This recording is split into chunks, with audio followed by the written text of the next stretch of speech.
Hi friends, कैसे हैं आप लोग। मैं डॉक्टर अंशुमन, आर्टेमिस हॉस्पिटल में minimal access surgeon, head of the unit and academic coordinator. आज बात करते हैं एक बहुत ही कॉमन और इम्पॉर्टेंट टॉपिक के बारे में, हेमरॉइड्स यानी कि पाइल्स या बवासीर। मुझे एक कहानी याद आ रही है जो मैंने बहुत पहले पढ़ी थी किसी मेडिकल जर्नल में, और वो ये थी कि जो famous American baseball player George Brett, ये 90s के बेसबॉल प्लेयर थे। तो एक बहुत ही इम्पॉर्टेंट जो वर्ल्ड सीरीज़ थी उसके फाइनल मैच में ये सडनली इनको सीवियर पेन होने लगा, जो कि हेमरॉइड्स के कारण था, स्ट्रेंगुलेशन ऑफ हेमरॉइड्स। ये मैं इसके बारे में बात करूँगा। तो जब उनको पेन हुआ तो उन्हें एक इमरजेंसी सर्जरी उन्होंने करवाई, और इसके बाद वो मैच खेले और जीते। और जब रिपोर्टर्स ने उनसे पूछा कि उन्हें कैसा लग रहा है, तो उन्होंने कहा कि all my problems are behind me. तो खैर एनीवेज, बड़े बड़े लोग जैसे president Jimmy Carter, Matthew Hayden, Vivian Richards, बड़े बड़े लोगों को ये प्रॉब्लम होती है, और ये बहुत ही कॉमन प्रॉब्लम है। इनफैक्ट कहा जाता है कि हर 3 में से एक व्यक्ति को ये प्रॉब्लम किसी न किसी रूप में सताती है। तो ये होता क्या है? पाइल्स या हेमरॉइड्स बेसिकली कुशन्स हैं ब्लड वेसल्स के, या वैस्कुलर कुशन्स हैं जो हमारे एनोरेक्टम में अंदर की तरफ रहते हैं, और इनका मेन काम स्टूल को कंट्रोल करने में हेल्प करना है। ये इनका मेन काम है। तो अगर इनमें किसी भी तरह का इन्फ्लेमेशन या सूजन या वीकनेस आ जाए, तो ये धीरे धीरे जो सपोर्टेड जो टिश्यू होता है वो लैक्स हो जाता है, ढीला हो जाता है, जिससे ये मस से स्ट्रेन करने के टाइम पे बाहर आने लगते हैं। अब एक बात समझनी होगी कि हर प्रॉब्लम जो एनोरेक्टम में होती है उसे हम पाइल्स कह देते हैं, ऐसा नहीं है। पाइल्स स्पेसिफिकली उस प्रॉब्लम को कहा जाता है जब ये जो वास्कुलर कुशन्स हैं ये वीक हो जाएं, और जोर लगाने पे या तो इनमें से ब्लीडिंग होने लगे, या किसी तरह का म्यूकस डिस्चार्ज होने लगे, या इचिंग जैसी प्रॉब्लम्स, सॉइलिंग। लेकिन जो मोस्ट इंपॉर्टेंट सिम्टम है वो है painless bright red blood while passing stools. और ये फ्रेंड्स बड़ा स्केरी होता है स्टूल में।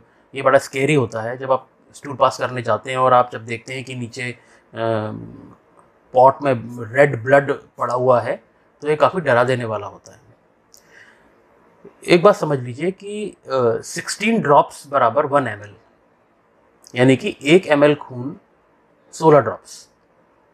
तो इसलिए कुछ ड्रॉप्स भी अगर गिर जाती हैं तो वो पूरा जो पॉट में जो पानी है वो रेड कलर का हो जाएगा।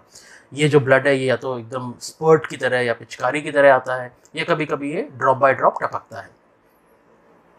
तो ऐसे में हम घबरा जाते हैं और तुरंत भागते हैं इंटरनेट की तरफ, और वहाँ देख कर हम कंफ्यूज हो जाते हैं, क्योंकि 99% मैं वीडियोस यूट्यूब पे देखता हूँ, या आप गूगल करते हैं तो उसमें तरह तरह के दावे किए जाते हैं, गारंटीज़ ली जाती हैं कि ये फलाने से, ये बिना दवाई के या फलाने योगा से या फलानी मेडिसिन से ये प्रॉब्लम ठीक हो जाएगी, इसमें सर्जरी की ज़रूरत नहीं है। कोई क्लेम करता है कि लेज़र से पूरी तरह 100% आराम हो जाएगा। इसमें हम कंफ्यूज हो जाते हैं कि हमें दरअसल करना क्या है और ये प्रॉब्लम क्या है। तो इसके बारे में ये समझिए कि सबसे पहले ये प्रॉब्लम क्या है। ये एक स्ट्रक्चरल वीकनेस के कारण एक प्रॉब्लम होती है, जिसमें जो सपोर्टेड ब्लड वेसल्स हैं एनस में, वो बाहर आने लगती हैं, ढीली हो जाती हैं, और उनके इन्फ्लेमेशन या सूजन के कारण जो उनके अंदर जो ब्लड वेसल्स होती हैं वो ब्लीड करती हैं, स्टूल का फोर्स पड़ता है और वो ब्लीड करती हैं। तो ये तो हुई प्रॉब्लम। अब इसका सॉल्यूशन क्या है? सॉल्यूशन के पहले सबसे इंपॉर्टेंट ये है कि हमारी डायग्नोसिस करेक्ट होनी चाहिए कि ये पाइल्स ही है, ये और कोई प्रॉब्लम नहीं है। क्योंकि हम बोलते, अगर हमको स्टूल पास करते टाइम पेन हो रहा है तो हम पाइल्स बोलते हैं। पाइल्स में दर्द नहीं होता unless they are complicated. Piles में दर्द जब भी होता है जब वो कॉम्प्लिकेट हो जाए, वरना इसमें बिना दर्द के ब्राइट रेड खून स्टूल पास करने के टाइम पे निकलता है। साथ में आपको ऐसा भी लगेगा जैसे कुछ अंगूर की तरह या ग्रेप्स की तरह कुछ स्वेलिंग एनस में से बाहर आ रही है। इनिशियल स्टेजेस में तो ये स्वेलिंग अपने आप अंदर चली जाती है, आप ठीक हो जाते हैं। एक बार ब्लड आएगा, 2 बार ब्लड आएगा, तीसरी बार आप ठीक हो जाएंगे। आप कुछ खाएंगे, इस तरह की चीज़ें, फाइबर्स लेंगे, पानी ज़्यादा पिएंगे, और कभी कभी ये हर बार प्रॉब्लम करता है। इसमें जो एल्डरली लोग हैं, जो जो बुजुर्ग लोग हैं और जो ब्लड थिनर्स पे हैं, जिनको कार्डियक प्रॉब्लम्स हैं, जो एस्पिरिन लेते हैं या ब्लड थिनर्स लेते हैं, उनमें ये समस्या काफ़ी बड़ी हो सकती है, क्योंकि ब्लड थिनर के कारण ब्लड जमता नहीं है और खून रेगुलरली निकलता है, जिससे हमें एनीमिया और वीकनेस की प्रॉब्लम्स भी आ सकती हैं। तो एक बार डायग्नोसिस कंफर्म करने के लिए आपको एक सर्जन के पास जाना बहुत ज़रूरी है, जो आपको एग्जामिन करेगा, एक प्रॉक्टोस्कोपी करेगा, जो एक ऑफिस में किए जाने वाला एक 25 सेकंड का प्रोसीजर है, जिसमें कि आपको लिटा के और थोड़ी जेली लुब्रिकेशन लगा के एक छोटा सा मेटेलिक ट्यूब एनस में डाल के और तुरंत डायग्नोसिस को कंफर्म कर लिया जाता है। इसके लिए किसी टेस्ट की ज़रूरत नहीं है। कुछ रेयर केसेस में यह पता करने के लिए कि ब्लीडिंग पाइल्स के अलावा किसी और जगह से तो नहीं है, एक कोलोनोस्कोपी या सिग्मोइडोस्कोपी की जा सकती है, पर यह डायग्नोसिस मेनली प्रॉक्टोस्कोपी और क्लिनिकल हिस्ट्री से कंफर्म हो जाती है। अब अगर डायग्नोसिस कंफर्म हो जाती है तो ये भी जानना ज़रूरी है कि कभी कभी पाइल्स के साथ और भी चीज़ें हो सकती हैं, जैसे खासतौर पे फिशर मतलब एक तरह का कट, जो स्टूल पास करने के टाइम पे एनल स्ट्रेचिंग के कारण अक्सर हो जाता है। इसमें भी खून निकलता है, लेकिन इसमें काफ़ी पेन होता है और स्टूल पास करने के टाइम पे सीवियर पेन, जो कि उसके बाद भी 1-2 घंटे तक बरकरार रहता है और ये काफ़ी तकलीफ वाली स्थिति होती है। तो अगर हमारी डायग्नोसिस बन चुकी है कि हमें पाइल्स या हीमोरॉइड्स हैं प्लस माइनस फिशर है, तो हमें क्या करना चाहिए? देखिए, इनिशियल स्टेजेस में तो डेफिनेटली केवल डाइटरी और लाइफस्टाइल मॉडिफिकेशन ही इसका सॉल्यूशन हो सकता है, यानी कि सर्जरी थोड़ी देर के लिए हटा देते हैं। हर पाइल्स का में सर्जरी की बिल्कुल आवश्यकता नहीं है। शुरुआत में आपको करना क्या है, केवल फाइबर्स लें, पपाया लें जो कि एक नेचुरल लैक्सेटिव है, मिर्च और स्पाइसी फूड ना लें, कॉन्स्टिपेटिंग चीज़ें ना लें, जो जैसे पास्ता है, चीज़ है, पिज़्ज़ा है, ये सब चीज़ें जो कॉन्स्टिपेटिंग होती हैं ये ना लें। नॉन वेज फूड अगर लेते हैं तो कम कर दें, साथ में फाइबर्स बढ़ा दें। पपाया मैं बहुत पसंद करता हूँ क्योंकि उसके अंदर एक नेचुरल लैक्सेटिव टेंडेंसी भी होती है। साथ में आपको एक स्टूल सॉफ्टनर भी लेना होता है। इससे क्या होगा, इससे स्टूल सॉफ्ट हो जाएगा या सेमी सॉलिड हो जाएगा, जिससे कि जो पाइल्स की जो टिश्यूज़ हैं उन पर कम प्रेशर पड़ेगा। दूसरा एक चीज़ होती है, इसको बोलते हैं सिट्स बाथ, यानी कि स्टूल पास करने के तुरंत बाद आप गर्म पानी में थोड़ा सा पोटेशियम परमैंगनेट आधा चम्मच डाल के और बैठते हैं 10 से 15 मिनट। जो एक पोटेशियम परमैंगनेट एक एस्ट्रिंजेंट का काम करता है और उस जगह की ब्लड सप्लाई बढ़ जाती है, साथ सूदिंग इफेक्ट आता है और काफ़ी राहत मिलती है। तो डाइटरी मॉडिफिकेशन जिसमें आपने फाइबर्स बढ़ा दिए और आपने सीड्स बात किया, साथ ही कुछ ओवर द काउंटर ऑइंटमेंट्स आते हैं जो आपका सर्जन आपको प्रिस्क्राइब करेगा, वो आप लगा सकते हैं और यूजुअली इससे आपका काफ़ी काम आसान हो जाएगा और काफ़ी हद तक आपकी जो पाइल्स है वो कंट्रोल हो जाएगी, अगर वो शुरुआती अवस्था में है। आपने सुना होगा कि कई लोग बोलते हैं एक इंजेक्शन में गारंटी से पाइल्स ठीक। ये इंजेक्शन क्या है? ये इंजेक्शन कुछ नहीं है, ये इसको स्क्लेरोथेरेपी कहा जाता है। जब पाइल्स बड़े हो जाते हैं तो उसमें एक इंजेक्शन पाइल्स के अंदर लगाया जाता है। उसमें एक ऐसा केमिकल होता है जो उस जगह की जो ब्लड वेसल्स हैं उनको सुखा देता है। इसको स्क्लेरोथेरेपी कहते हैं। स्क्लेरोथेरेपी आजकल नहीं की जाती। पुराने ज़माने में जब हम मेडिकल स्कूल में थे तो हम काफ़ी स्क्लेरोथेरेपीज करते थे, जो कि एक ऑफिस या ओपीडी प्रोसीजर होता था, लेकिन उसमें थोड़ा पेन होता है और कभी कभार इन्फेक्शन के भी खतरे रहते हैं। तो आजकल स्क्लेरोथेरेपी की जगह जो लेटेस्ट टेक्निक्स हैं, जैसे कि laser, diode laser, infrared photocoagulation, इस तरह की चीज़ों ने ले ली है। इसके अलावा जिन लोगों में जो हेमोरॉइड्स काफ़ी बड़े हो जाते हैं, बाहर लटक रहे हैं, उंगलियों से भी पुश करने में अंदर नहीं जा रहे हैं, उन केसेस में हमें सर्जरी की आवश्यकता पड़ेगी।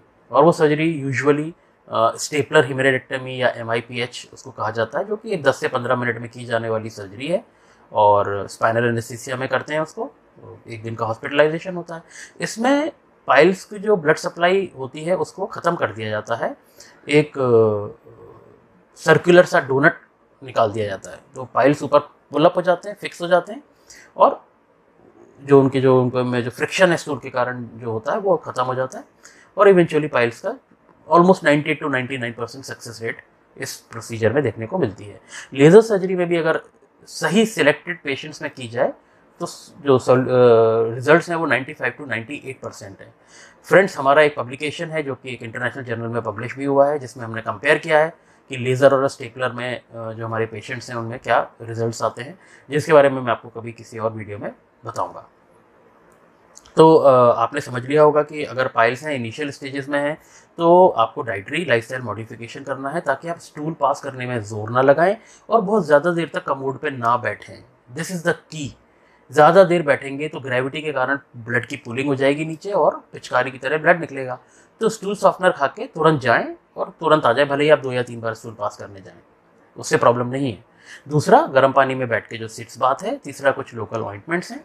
और चौथा, बहुत ज़्यादा फाइबर्स और पानी का इंटेक। इससे आपकी प्रॉब्लम सॉल्व हो सकती है। कोई मैजिक नहीं है, कोई दवाइयाँ नहीं है ऐसी कि जो कुछ जादू कर देंगी, बिलीव मी। हाँ, अगर पाइल्स की प्रॉब्लम सिग्निफिकेंट है और आपको ब्लड लगातार जा रहा है, इरिटेशन हो रहा है, तकलीफ हो रही है, म्यूकस निकल रहा है, तो फिर उस केस में इधर लेज़र या स्टेपलर का ऑप्शन हमेशा हमारे पास रहता है, जिसको हम अवेल कर सकते हैं।